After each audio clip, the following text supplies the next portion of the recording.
Dumako tayo dito, mga kababayan, naku, mukhang soplak na naman po yung mga DDS sa ICC, mga bossing. Bakit to? Ito ang balita, oh. Mukhang ang dahilan ho, mga kababayan, ay Vice Presidente.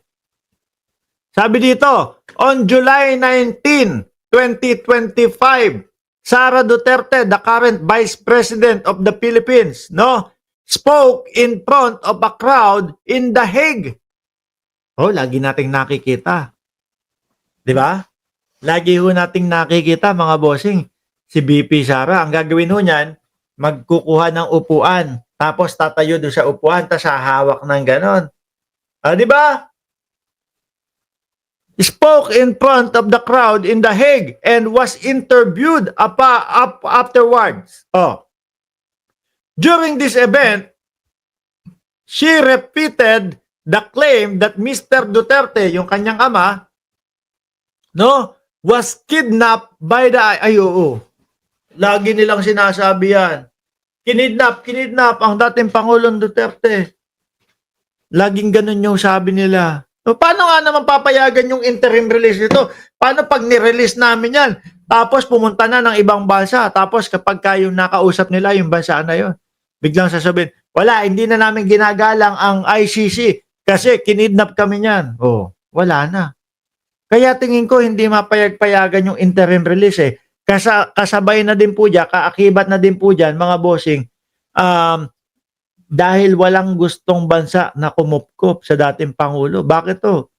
Eh, yung mga napupuntahan nila bigla pong nagiging Duterte Park bigla hong nagiging Duterte Street Di ba? O, sino ba namang bansa ang gusto na masakop yung kanilang mga parke tapos palitan ng mga pangalan? Magiging Duterte, Duterte Park, Duterte Street, matayuan lang ho. Tapos pag nagsalita, wala na to, Duterte Street na to. Oh.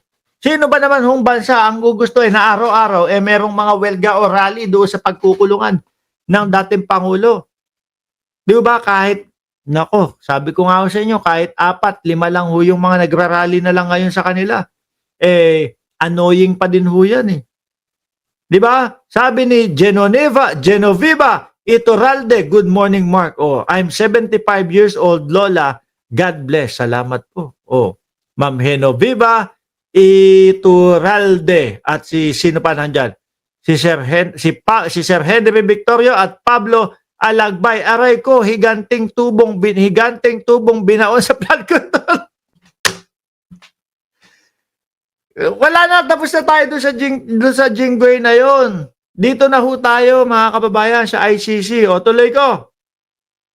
During this event, she repeated the claim that Mr. Duterte was kidnapped by the ICC and stated that it was illegal daw ho, mga bossing, to bring him to the court. Sandali Alam niyo kung bakit napunta sa ICC ang dating Pangulong Duterte? Kasi nung panahon nila, 2017 mga bossing, syempre, yung mga biktima, di umano. Mga kababayan, walang mapunta. Sino pupunta mo sa Pilipinas? Sino irereklamo mo? Yung presidente ang ididemanda mo. No? Syempre, alam mo na, walang mangyayari. At narinig nga, nalaman ni Pangulong Duterte na pumunta sila sa ICC. Bumakla sa ICC. Diba? Yung mga reklamador po, sorry, mali yung word ko. Yung mga nagrereklamo ho, mga kababayan, dumiretso sila sa ICC. No, kasama po si Senador Trillanes. Kasi nga, alam nila, walang mangyayari sa Pilipinas. Mga boss. Si Duterte. Babaklas kami sa ICC kasi iniimbestigahan, ganito, ganyan. Ngayon hindi makauwi ng Pilipinas. Bakit sasabihin sa kanila ng ICC, hindi kayo pwedeng humingi ng interim release sa amin. Bakit? Kasi kayo mismo yung bumaklas sa amin. Hindi na kayo kasapi sa amin. Di ba, Elena Garcia at Cherry ng Ceresa Force? Kaya hindi ho mga makabalik. Tuloy! She also told supporters, supposedly in jest, that she had discussed breaking Mr. Duterte out. Naku, ayun! Naalala niyo ho yan?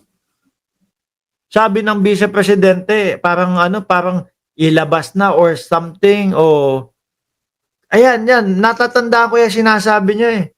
Parang itakas na o i-break na yung kulungan ni dating Pangulong Duterte. O yan o yung mga napansin nila.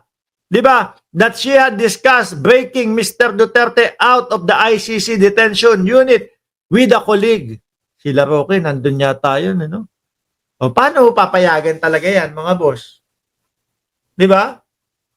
Sabi ni Henry Victorio, pwede namang itakas ni Sara ang kanyang ama sa dahig para makasama na niyang makulong dyan sa ICC. Sir, prison break. Yan. Naalala ko na, fans ng prison break. Jailbreak. Yon. Jailbreak daw. Naalala niyo yun? Yun mismo yung sinabi eh. Kaya syempre, itong mga ito, mga bossing, paano namin kayo bibigyan ng interim release? Hindi nyo nga ginagalang eh. Yung kung bakit nandito sa amin o kung bakit naka-detine sa amin ang dating Pangulo ninyo o ang ama ninyo. Di ba? Paano namin kayo pagtitiwalaan kung yan yung mga sinasabi nyo sa amin na kesyo kinidnap namin, ganito, ganyan. Paano namin ibibigay sa inyo? Kaya yung interim release bukod po sa walang tumatanggap na bansa sa dating Pangulong Duterte, tingin ko isa sa dahilan itong mga inaasal po nila doon sa dahig. Kaya yung mga supporter nila talagang unti-unti nababawasan. Dati ilan-ilan, dati libo-libo yung pumupunta sa dating Pangulong Duterte. Tapos naging sabi ni Maharlika, wala na 500 yung pumupunta diyan. Tapos yung mga nakikita natin mga pagtitipon na lang nila doon, mga bossing, humba-humba na lang Humba-humba na lang, pag-aawayan pa, pagkain na lang pinag-aawayan pa Nawawala ng gana yung ibang mga pumupunta sa kanila. Di po ba? Hanggang sa maubos na, wala na. Asal DDS, Sir Mark, si Inday. Hindi kasi nila mapigilan din Hindi nila mapigilan, mga kababayan. Ito, may papakita ako sa inyo. Ang Vice Presidente absent. Hindi naman daw no-show. Hindi totoong no-show daw ang Vice Presidente doon po sa paghigi ng budget. Kaya lang, ang nakita dito, ito, walang laman talaga. Pero babasahin ko pa din sa inyo. Sabi dito, mga kababayan, sa 21, magkikita-kita na daw po sila. Hindi, wala dito yun. Sa 21, magkikita-kita sila. May mga dalang mga baseball, may mga dalang molotov. Sabi mga kababayan, hindi totoong no-show